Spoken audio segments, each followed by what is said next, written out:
बिस्मिल्लाहिर्रहमानिर्रहीम। अस्सलाम वालेकुम नाज़रीन, मैं हूँ महरीन सब्तैन, देख रहे हैं आप मेरा यूट्यूब चैनल।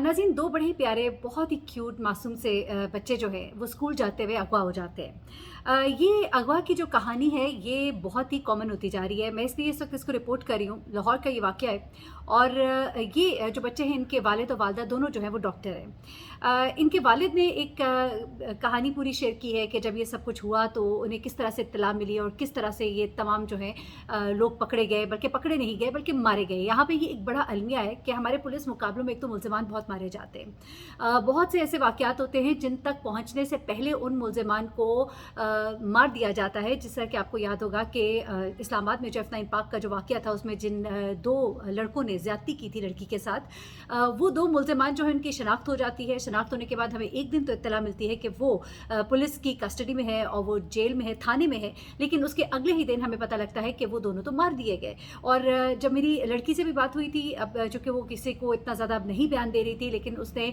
सरसरी सा ये ज़रूर बताया था, उसके वकील का भी ये कहना था कि मुझे एक दिन पहले बुलाया गया था और मैंने उनको खुद शनाख्त किया, लेकिन उसके बाद उनको मार देने की जो बड़ी वजह मैं आपको बताती हूँ, जो वजूहात होती हैं वो ये होती हैं कि इनमें से कई लोग ऐसे होते हैं जिनके ऊपर या तो केसेस चले हैं, तो फिर वो पता नहीं किस तरह के केसेस होते हैं जिनमें कि उनको छूट मिल जाती है। दूसरी बात ये होती है कि उनके ताल्लुकात, और दूसरी बड़ी वजह वही है जो मैं बता रही हूँ कि ताल्लुकात बड़े लोगों से जुड़े होते हैं। ये कई वारदातों में मतलूब होते हैं, इश्तिहारी होते हैं, इन्होंने बड़े बड़े लोगों के बड़े बड़े काम किए होते हैं, और जब ये ऐसे वक्त में फंसते हैं तो ये कहते हैं कि अब हम फंसे हैं तो तुम्हें भी ले डूबेंगे सनम। और फिर जो तुम्हें भी ले डूबेंगे सनम की वजह से ये खुद जो है डूब जाते हैं और इनको पुलिस मुकाबलों में मार दिया जाता है मुबैना तौर पर।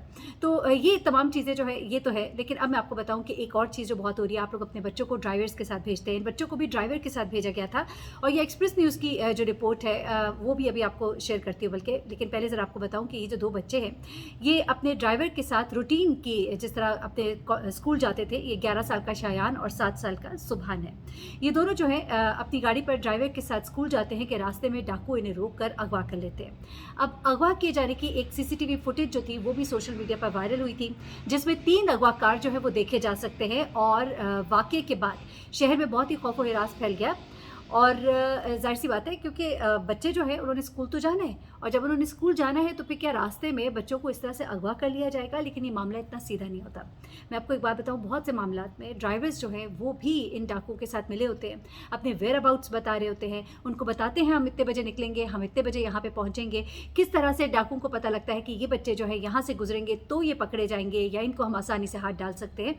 मैं बहुत सी ऐसी फैमिलीज़ को जानती हूँ जो बहुत वेल ऑफ हैं और बहुत पैसे वाले हैं, और उनके मूव करने का तरीक़ा का ये होता है कि जब वो मूव करते हैं तो उनके ड्राइवर्स को भी नहीं मालूम होता कि अभी उन्होंने नेक्स्ट कहाँ जाना है। यहाँ तक कि उन्होंने अपने ड्राइवर्स को फ़ोन इस्तेमाल करने से मना किया होता है, और उनके फ़ोन्स वगैरह जो हैं वो इस्तेमाल नहीं कर सकते। लेकिन हाँ, कोई खुफिया तौर पे अपने पास फ़ोन रख भी सकता है, लेकिन मूवमेंट अपनी वो इतनी कन्फाइंड रखते हैं या इस तरह से छुपा के रखते हैं कि अगलों को मालूम ना हो कि इस वक्त उन्होंने कहाँ जाना है और कहाँ से गुजरना है, ताकि पहले से किसी को ना बताया जा सके कि वो इस रास्ते से गुजरेंगे। अच्छा, अब क्या होता है कि पुलिस ने इन 2 बच्चों को बहावलपुर से बाजियाब कराया, और इनके बच्चों के जो डॉक्टर वालिद है हसन महमूद, इनकी वालदा भी डॉक्टर है, उन्होंने पुलिस टीम से कहा कि मेरी फैमिली के साथ बच्चों की वीडियो कॉल के ज़रिए बात कराई जाए, क्योंकि जब तक कि उनको टाइम लगना था वापस पहुंचने में, वो वक्त जो है वालिदैन के लिए बड़ा ही तकलीफ से था, और वो वक्त जो है वो गुजारना बड़ा मुश्किल था। फिर बच्चों की जो है वीडियो कॉल पे उनसे बात कराई गई और उनको बच्चों को वालिदैन तक पहुंचाया गया।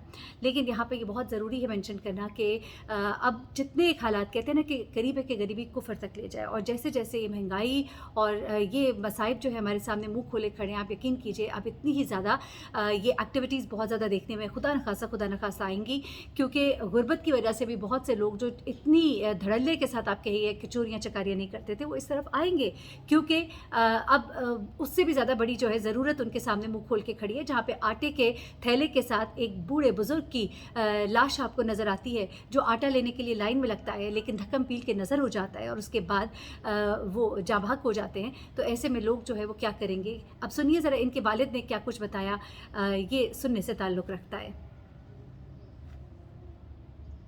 ये सारे तो चलते रहे, लेकिन मेरा भाई है अहमद रज़ा, मुझे नहीं पता था कि वो भी इस टीम का हिस्सा है।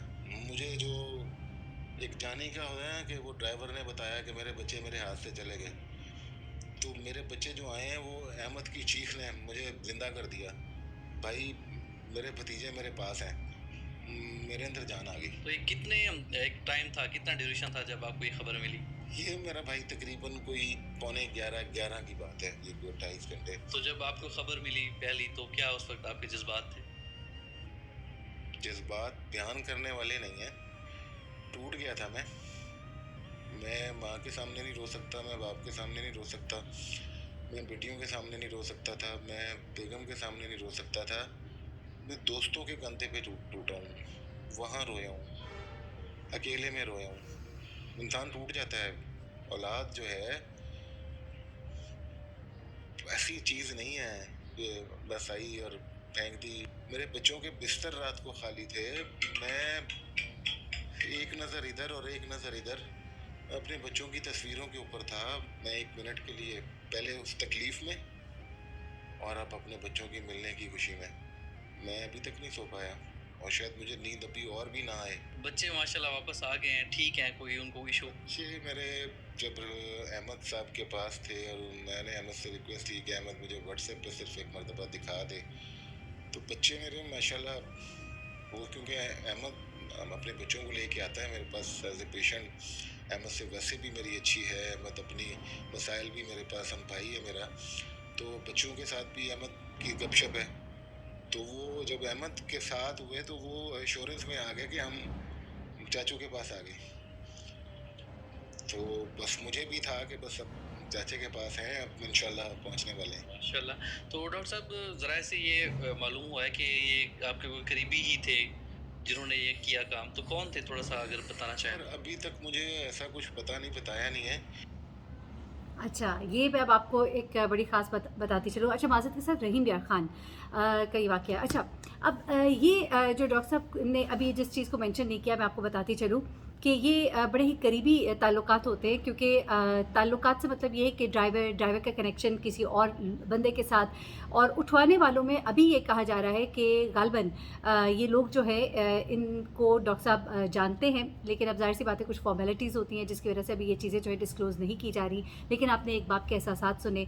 यहाँ पे मैं कहूँगी कि पुलिस की भी बड़ी एफ़र्ट है, और जहाँ पे उनकी एफ़र्ट हो तो वो माननी चाहिए। लेकिन सवाल सिर्फ ये है कि इन लोगों को अगर तो ज़िंदा गिरफ्तार किया जाता ना, तो इनका पूरा नेटवर्क जो है वो बेनकाब होता। अब क्या है कि इनमें से 2 लोग जो है वो फ़रार भी हो गए हैं। अब 2 लोग जो फ़रार हुए हैं वो कौन है, ये जानना बहुत ज़रूरी है। ये थाना सब्ज़ पुलिस का मुसल्लह मुल्ज़िमान के साथ फायरिंग का तबादला होता है। अब हुआ कुछ इस तरह से कि एक नाका लगा हुआ था, नाके पर पुलिस ने मशकूक कार को जब रोकने की कोशिश की तो मुल्ज़िमान ने फ़रार होने की कोशिश की और नाका तोड़ते हुए उन्होंने रफ्तार बढ़ा दी। ये पुलिस का मौक़िफ़ है। अब वो कहते हैं कि पुलिस के घिराव और ताक़ुब पर मुल्ज़िमान ने कार छोड़कर पुलिस पार्टी पर फायरिंग कर दी।